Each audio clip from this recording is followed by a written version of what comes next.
Welcome to Blizzard Fire. We hope this video helps fire up your solution. You start in Settings, tap your name at the top to access Apple ID controls. Once there, choose Payment and Shipping or Payment Methods to view current entries. You may be asked to authenticate with Face ID, Touch ID, or your passcode. Do that now so you can make changes. If you have multiple cards, note which one is default. Removing the default may require assigning another method first. Continue when you see the full list of payment options. You should now tap the payment method you want to remove so its details expand. Once expanded, look for Remove or Delete and tap it. The system will ask you to confirm to proceed. If the card is set as your default, you'll need to set a different method as default or add a new payment method before removal. Do that by tapping Add Payment Method.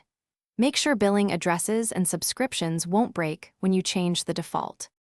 You finish by confirming the deletion and verifying the payment method no longer appears in your list.